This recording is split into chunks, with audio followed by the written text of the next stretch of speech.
Hello everyone, welcome to Brahmi academy.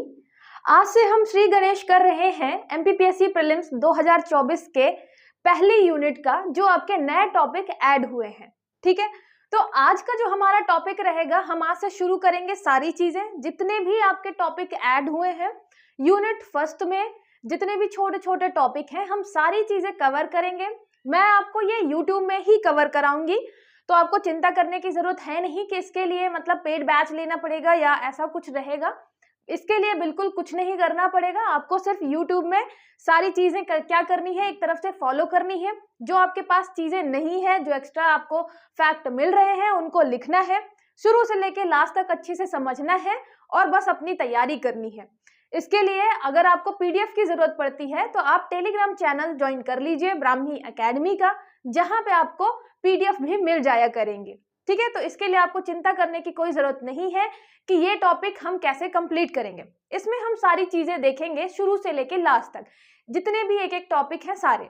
ठीक है, सबसे पहले तो आपको ये समझना जरूरी है कि जो ये टॉपिक ऐड हुआ है, आप सबसे पहले देखेंगे यूनिट फर्स्ट डाला है, उसके बाद आपका जो ये पहला टॉपिक है ना, सब टॉपिक संकल्पना और विचार, इसे समझना जरूरी है कि ये पूछना क्या चाह रहा है। आपको जैसे पता है कि मेंस में भी बहुत सारे टॉपिक ऐड हुए हैं, प्रीलिम्स में भी ऐड हुए हैं। प्रीलिम्स में क्वेश्चन की प्रकृति अलग होती है, 4 ऑप्शन मिलते हैं, उसमें से एक आंसर बताना रहता है। मेंस में क्वेश्चन की प्रकृति अलग होगी, उसमें आपको लिखना पड़ेगा सारी चीजें। तो यहाँ पे ये समझना जरूरी है कि क्वेश्चन बनेंगे कैसे इन टॉपिक से। अगर हम वेद पढ़ रहे हैं, अगर हम अरण्यक पढ़ रहे हैं, उपनिषद पढ़ रहे हैं, यहाँ से क्वेश्चन कैसे बनेंगे। पहले भी हम पढ़ते थे, अभी भी क्या उसी फॉर्मेट में पढ़ना है, या फिर आपको इस पे ध्यान रखना है संकल्पना और विचार, कॉन्सेप्ट और आइडियाज पे, कि आइडियाज क्या है, ये सारा वेद का क्या आइडिया है। बात करें अगर ये प्राचीन भारतीय ज्ञान परंपरा, जो आपका concept of ancient Indian knowledge है, उसकी संकल्पना मतलब आपका कॉन्सेप्ट क्या है, आइडिया क्या है। ठीक है, तो ये जानना जरूरी है कि पहले के टाइप के क्वेश्चन बनेंगे या फिर क्वेश्चन की प्रकृति थोड़ी चेंज होगी, नेचर थोड़ा चेंज होगा, क्योंकि अपना जो टॉपिक है वो विचारों पे है। विचार मतलब आइडियाज जो हैं पुराने, जो कॉन्सेप्ट हैं उनके बारे में है, ना कि हमें ये बोला गया है कि आप पूरा पूरा वेद पढ़ के आइए। क्योंकि अगर ऐसे आप देखेंगे तो एक छोटा सा आपका टॉपिक है, सब टॉपिक है ये, है ना, यूनिट फर्स्ट में सब टॉपिक है, तो बहुत ज्यादा डिटेल में कैसे क्या पूछेगा इससे। अब मतलब पूरे पूरे वेद ही पढ़ने हैं क्या, मतलब डिटेल में बिल्कुल हर चीज घुस के करनी है, या फिर बेसिक बेसिक चीजें उनके विचारों के बारे में पढ़ना है। मैं या कोई और टीचर, जब तक कि आपका ये पेपर नहीं हो जाता 2024 वाला, ये मतलब समझना थोड़ा मुश्किल है कि क्वेश्चन आ कैसे सकते हैं। जब हमारे पास मॉडल क्वेश्चन आ जाएगा तो हमें पता चल जाएगा कि कैसे क्वेश्चन आ रहे हैं। इसके लिए मैक्सिमम टीचर क्या करेंगे, आपको सब पढ़ा देंगे, सबके नोट्स दे देंगे कि आप सब पढ़ के जाओ, मतलब जो आ रहा है पेपर में फिर उसके हिसाब से अपना देख लेना। तो आपको ये समझने की जरूरत है कि ये आपका एक सब टॉपिक है, मतलब 10 नंबर में से यहां से 2 से 3 नंबर आपके आएंगे, या 3 से 4 क्वेश्चन आ सकते हैं। ठीक है, 3 से 4 क्वेश्चन के लिए आपको कितना टाइम देना चाहिए, ये कैलकुलेट करना इंपॉर्टेंट है। उसके अलावा आप जो नई चीजें पढ़ेंगे, आपने वेद पढ़े हैं, 4 वेद पढ़े हैं, मंडल जो है इंपॉर्टेंट, चाहे वो ऋग्वेद के हो चाहे यजुर्वेद के हो, मेन आपने मंडल्स पढ़ लिए। लेकिन अब बहुत ज्यादा डिटेल में कितना पढ़ना है, तो जितनी नई चीजें ऐड होंगी उतना ज्यादा याद भी करना पड़ेगा आपको, और याद वो लास्ट तक रह रहा है पेपर एग्जामिनेशन हॉल तक कि नहीं, ये भी बहुत ज्यादा जरूरी है। ठीक है, तो हम इस पे फोकस करेंगे सबसे पहले तो, कि ये जो संकल्पना और विचार है, इसके अंदर क्वेश्चन कैसे पूछे जा सकते हैं, है ना, क्योंकि ये जानना जरूरी है। आप बहुत सारा डिटेल में बहुत कुछ पढ़ के नहीं रख सकते, ना ही उतना आप लास्ट तक याद करके रख सकते हैं कि आप पता चला 10 यूनिट को जितना कवर करने में टाइम नहीं लग रहा, उतना एक पहले यूनिट की सब यूनिट को कवर करने में लग रहा है। पहली अभी नई यूनिट ऐड हुई है तो सीधी बात है टाइम लगेगा आपको ज्यादा, लेकिन कंपेयर करते हुए चलना है कि यहाँ से कितने क्वेश्चन आएंगे, आप कितना टाइम आपको देना चाहिए, है ना, थोड़ा सा स्मार्ट वर्क के साथ आगे बढ़ना है। फिर ये जो है ना आपका, सबसे पहले तो ये समझना जरूरी है कि हमें विचारों पे बात करनी है, उसकी संकल्पना पे बात करनी है। ठीक है, उसी के हिसाब से हमें क्वेश्चन डील करने हैं कि क्वेश्चन कैसे आ सकते हैं। मतलब हम ये अनुमान ही लगा के चलेंगे कि ऐसे टाइप के क्वेश्चन आ सकते हैं, उस हिसाब से हम पूरा का पूरा अपना सिलेबस लेके चलेंगे। ठीक है, इंग्लिश और हिंदी दोनों मीडियम में रहेगा आपका। मैं कोशिश करूंगी कि मैं हर चीज का इंग्लिश भी बोलूं, अगर किसी का इंग्लिश है तो हिंदी भी बोलूं। ठीक है, पीडीएफ आपको दोनों फॉर्म में मिलेंगे।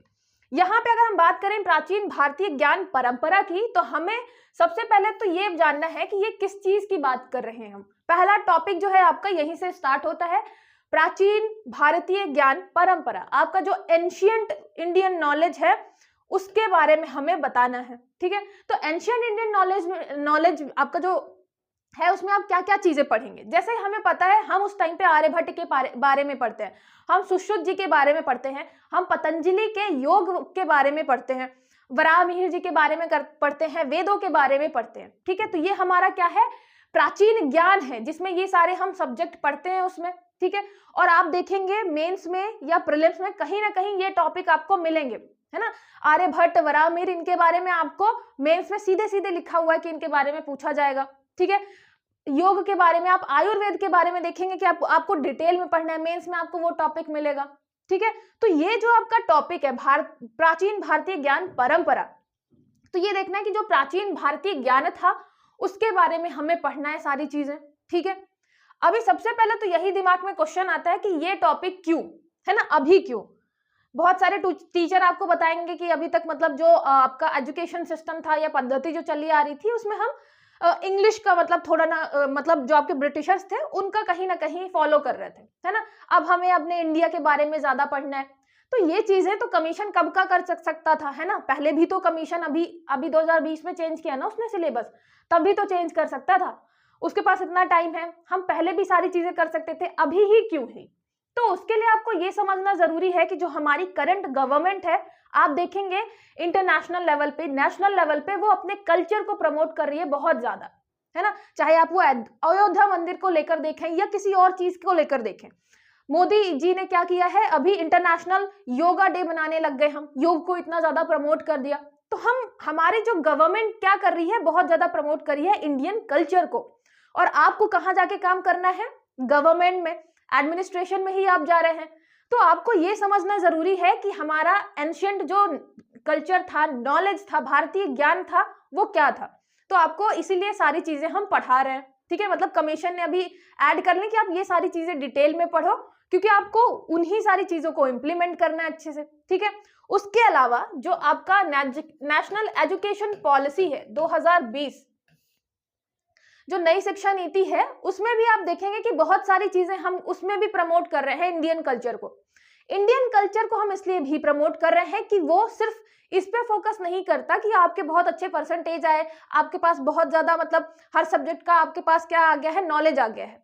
वो एक व्यक्ति के, एक पर्सन के सर्वांगीण विकास की बात करता है। मतलब आपका मतलब माइंड की बात करें, ठीक है, मतलब आध्यात्म की बात करें, सोल की बात करें, ठीक है, फिजिकल हेल्थ की बात करें, फिजिकल हेल्थ जो होती है आपकी, मेंटल हेल्थ की बात करें, इन सब का आपका क्या होना चाहिए, बहुत ग्रोथ होनी चाहिए। उसके अलावा आप देखेंगे कि यहाँ पे स्ट्रेस की बहुत प्रॉब्लम आ रही है, चाहे वो छोटे बच्चे में हो चाहे किसी और बड़े में। तो नेशनल एजुकेशन पॉलिसी में भी हम आपके प्राचीन भारत का जो ज्ञान है उसको ऐड करते हुए चल रहे हैं, क्योंकि आप देखेंगे योग वगैरह जो आपका प्राचीन भारतीय परंपरा थी, ज्ञान की परंपरा, उसमें हम योग भी सिखाते थे, उसमें हम ज्योतिष विद्या भी बताते थे, उसमें हम वेद भी पढ़ाते थे।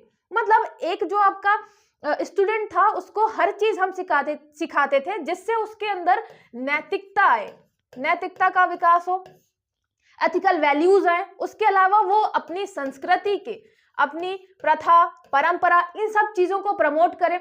उसके अलावा वो नेतृत्वकर्ता बने, लीडरशिप उसके अंदर बहुत ज्यादा हो। उसके अलावा स्ट्रेस वगैरह का मैंने बता दें तो वो फिजिकली, मेंटली अपने आप को क्या कर पाए, बहुत ज्यादा मेंटेन कर पाए, ठीक है। तो हम हर चीज की विकास की बात पहले कर रहे थे। मतलब प्राचीन जो आपका ज्ञान, भारतीय ज्ञान था, जो हमारे भारत में हम सिखा रहे थे प्राचीन टाइम पे, वो सारी चीजें हम एक साथ सिखा रहे थे बच्चों को। तो अभी हम नए एजुकेशन पॉलिसी में भी हमने बहुत सारी चीजें ऐड की हैं, गवर्नमेंट भी प्रमोट कर रही है, इसलिए ये सारी चीजें आपको भी पढ़नी है, ठीक है। तो इसलिए आप महत्व तो समझ गए ना कि हम ये सारी चीजें क्यों पढ़ रहे हैं, क्योंकि वो एक मतलब पर्सनालिटी डेवलपमेंट हर तरीके से करती है, ठीक है। फिर क्वेश्चन आता है ये कि यहाँ पे प्राचीन भारतीय ज्ञान परंपरा जो आपका एंशियंट इंडियन नॉलेज है उसको हम कैसे पढ़ेंगे, है क्या ये।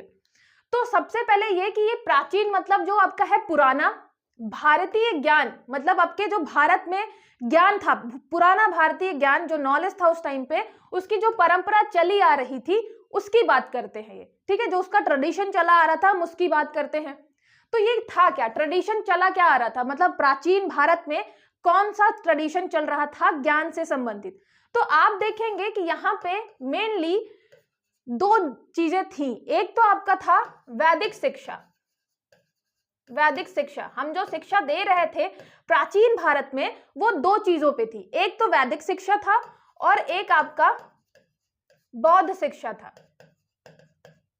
तो प्राचीन भारत में सबसे पहले वैसे भी ज्ञान हमने कहां से स्टार्ट किया, जब से वेद लिखना चालू हुए, मतलब वेदों के बारे में चीजें आई, उसके बाद से आप देखेंगे भारतीय ज्ञान, प्राचीन समय में भारतीय ज्ञान क्या हुआ, स्टार्ट हुआ। तो सबसे पहले हम उसी को पढ़ते हैं कि जो आपका वैदिक शिक्षा है, वेद है, उसके अलावा आरण्यक है, उपनिषद है, ये सारी चीजें।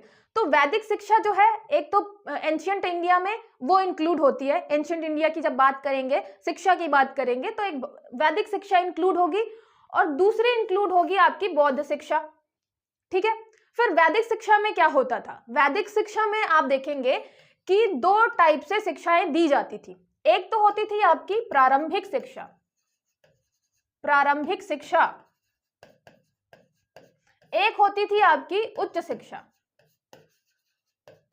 ठीक है। एक होती थी आपकी प्रारंभिक शिक्षा, एक होती थी आपकी उच्च शिक्षा।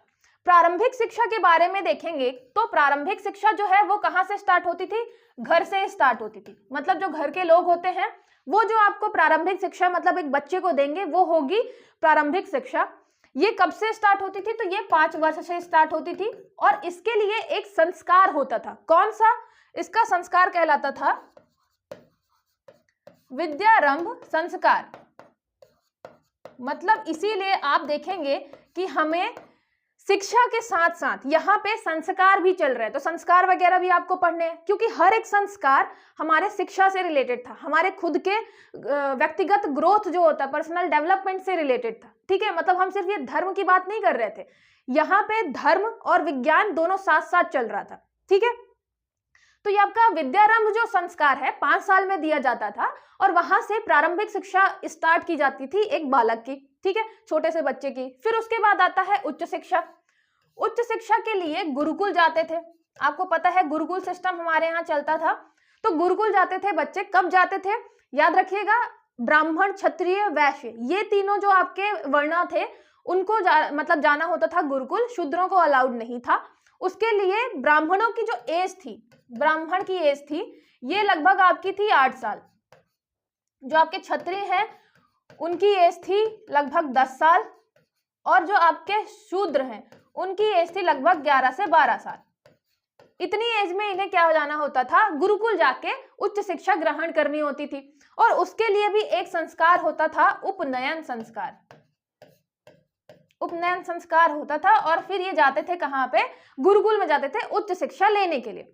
उच्च शिक्षा में भी ये याद रखिएगा किन किन शिक्षाओं में इन्हें मतलब किन किन चीजों की शिक्षा दी जाती थी। यहाँ पे इन्हें वेद बताया जाता था, वेदों की शिक्षा दी जाती थी। उसके अलावा मान लीजिए खगोल वगैरह है, खगोल शास्त्र वगैरह है, इसकी शिक्षा दी जाएगी।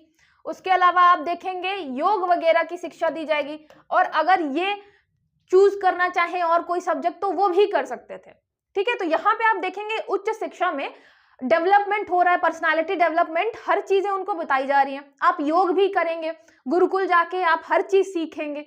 तो ये क्या है, आपका प्राचीन भारत की ज्ञान की परंपरा थी। ये परंपरा थी आपकी कि ऐसे आपको शिक्षा दी जाती थी। अगर वैदिक का देखें, सॉरी बौद्ध शिक्षा के बारे में देखें, तो बौद्ध शिक्षा में भी ऐसे ही था कि एक आपकी प्रारंभिक शिक्षा थी, प्रारंभिक शिक्षा, और एक थी आपकी उच्च शिक्षा। प्रारंभिक शिक्षा घर में दी जाती थी, उच्च शिक्षा के लिए ये कहां जाते थे, तो ये जाते थे विहार या मठ, विहार या मठ, ठीक है। आपको पता है कि इनकी शिक्षाएं विहार या मठ में दी जाती थी। और नालंदा जब आपके गुप्त काल में आ जाएगा तो नालंदा इतना ज्यादा फेमस था एजुकेशन के लिए, वहां 100 से ज्यादा सब्जेक्ट थे जहां पे स्टूडेंट अपने मन से चूज करके पढ़ाई कर सकते थे। और वो अंतरराष्ट्रीय लेवल पे सबसे बड़ा गुरुकुल था, जहां पे मतलब रेसिडेंशियल स्कूल था, लोग हॉस्टल टाइप का, कि वहां पे बच्चे जाते थे और रह के पढ़ाई करते थे। तो ये हमारा क्या है, प्राचीन भारत की ज्ञान की परंपरा। विहार और मठ में उच्च शिक्षा होती थी। इनके यहाँ भी एक संस्कार होता था जिसको प्रवज्जा कहते थे, प्रवज्जा या पवज्जा, ठीक है। तो ये भी संस्कार होता था किसमें, ये बौद्ध में होता था, ठीक है, संस्कार बौद्ध में होता था। और संस्कार में ज्ञान की परंपरा क्या थी, मठ और विहार में दिए जाएंगे और बहुत सारे सब्जेक्ट के ऑप्शन होते थे, आप जो चाहे चूज करके पढ़ सकते थे, ठीक है। तो ये थी भारतीय ज्ञान की परंपरा। बहुत सारी चीजें मतलब अपने एक व्यक्ति को डेवलप करने के लिए और सारी चीजें बताने के लिए यहाँ पे ऐसे पढ़ाई करवाई जाती थी प्राचीन भारत में, एंशिएंट इंडिया में, ठीक है। तो मुझे मतलब ये क्या है, आपका सबसे बेसिक टॉपिक, पहला टॉपिक है कि हमारे प्राचीन भारत में ज्ञान के लिए कौन कौन सी परंपराएं थी। एक तो आपका गुरुकुल की थी, उसके अलावा आप देखेंगे बौद्ध में अगर तो मठ और विहार में जाके देते थे शिक्षा, मतलब ग्रहण करते थे। उसके बाद ये सारी चीजें आपके फिर रिलेटेड रहती हैं आश्रम व्यवस्था से, कि आश्रम व्यवस्था भी आप देखेंगे, संस्कार हो गया, पढ़ाई लिखाई कर लिया, ब्रह्मचर्य धारण कर लिया, उसके बाद फिर वापस आएंगे तो गृहस्थ आश्रम में जाएंगे। तो सारी चीजें आप देखेंगे कि एक दूसरे से इंटरलिंक्ड है, इसीलिए आपको फिर वेद, उपनिषद, अरण्यक ये सारी चीजें पढ़नी है, ठीक है। और यहाँ पे जो ये है आपके, ये सारे, चाहे वो सुश्रुत जी के बारे में हो, चाहे वो आपके पतंजलि जी के बारे में हो, मतलब हमने एंशिएंट इंडिया में आप देखेंगे हमारी चिकित्सा, सुश्रुत संहिता वैसे जैसे है आपकी, हमारा खगोल शास्त्र, एस्ट्रोलॉजी, एस्ट्रोनॉमी, मैथमेटिक्स, उसके अलावा मतलब जितने भी हैं दर्शन, फिलॉसफी, एक बिल्कुल उच्चतर लेवल में थी, जहां पूरे वर्ल्ड में कहीं कुछ नहीं चल रहा था, हमारा इंडिया इतना ज्यादा आगे ग्रोथ कर चुका था, ठीक है। तो यही सारी चीजें हमें पढ़नी है एंशिएंट इंडिया के परंपरा में, ज्ञान परंपरा में, ठीक है। और ये आपका बेसिक बस इतना ही समझना है। इसके आगे जैसे ही हम कंटिन्यू करते जाएंगे, भारतवर्ष हो गया, उसके बाद वेद हो गया, अरण्यक हो गया, उपनिषद, जितने भी आपके टॉपिक हैं हम 1 बाय 1 उसको कवर करते चलेंगे, ठीक है। कोई भी अगर आपको डाउट है तो आप कमेंट करके पूछ सकते हैं। इसके अलावा एकेडमी का नंबर भी आपको मिल जाएगा डिस्क्रिप्शन में, वहां भी कॉल या मैसेज करके अपने डाउट पूछ सकते हैं, ठीक है। चलिए मिलते हैं फिर नेक्स्ट लेक्चर में।